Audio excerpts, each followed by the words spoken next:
Chapter 12. Then Jesus 6 days before the Passover came to Bethany, where Lazarus was, which had been dead, whom he raised from the dead. There they made him a supper, and Martha served, but Lazarus was one of them that sat at the table with him. Then took Mary a pound of ointment of spikenard, very costly, and anointed the feet of Jesus, and wiped his feet with her hair. And the house was filled with the odor of the ointment. Then saith one of his disciples, Judas Iscariot, Simon's son, which should betray him, Why was not this ointment sold for 300 pence, and given to the poor? This he said, not that he cared for the poor, but because he was a thief, and he had the bag, and bare what was put therein. Then said Jesus, Let her alone. Against the day of my burying hath she kept this. For the poor always ye have with you, but me ye have not always. Much people of the Jews therefore knew that he was there, and they came not for Jesus' sake only, but that they might see Lazarus also, whom he had raised from the dead. But the chief priest consulted that they might put Lazarus also to death, because that by reason of him many of the Jews went away and believed on Jesus. On the next day much people that were come to the feast, when they heard that Jesus was coming to Jerusalem, took branches of palm trees, and went forth to meet him, and cried, Hosanna! Blessed is the King of Israel that cometh in the name of the Lord.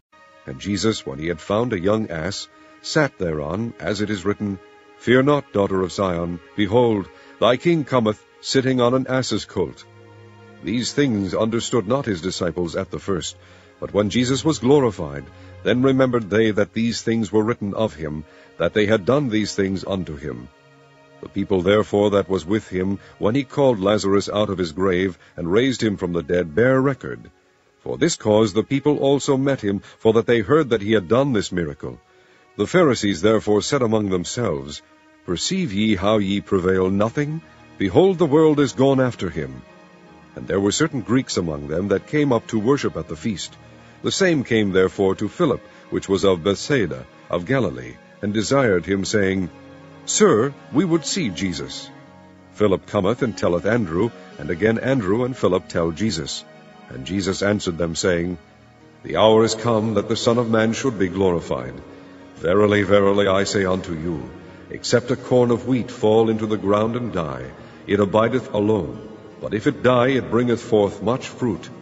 He that loveth his life shall lose it, and he that hateth his life in this world shall keep it unto life eternal. If any man serve me, let him follow me. Where I am, there shall also my servant be. If any man serve me, him will my Father honor. Now is my soul troubled, and what shall I say? Father, save me from this hour. But for this cause came I unto this hour. Father, glorify thy name. Then came there a voice from heaven, saying, I have both glorified it, and will glorify it again. The people therefore that stood by and heard it said that it thundered. Others said, An angel spake to him. Jesus answered and said, This voice came not because of me, but for your sakes. Now is the judgment of this world. Now shall the prince of this world be cast out. And I, if I be lifted up from the earth, will draw all men unto me. This he said, signifying what death he should die.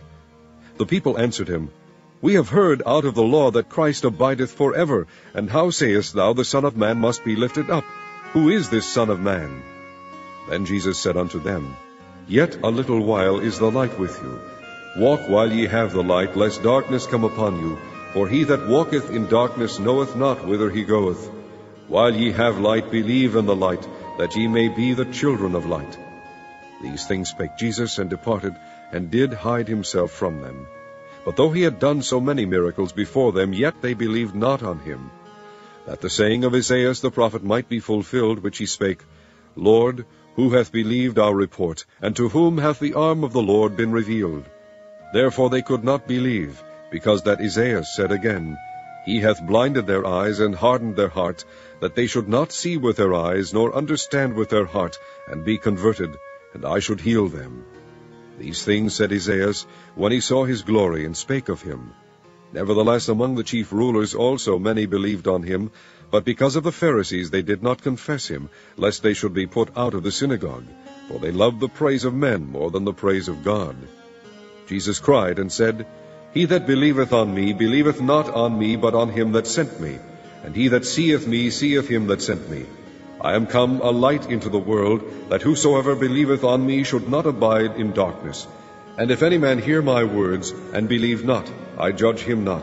For I came not to judge the world, but to save the world. He that rejecteth me, and receiveth not my words, hath one that judgeth him. The word that I have spoken, the same shall judge him in the last day.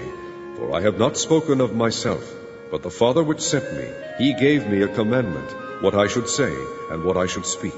And I know that his commandment is life everlasting. Whatsoever I speak therefore, even as the Father said unto me, so I speak.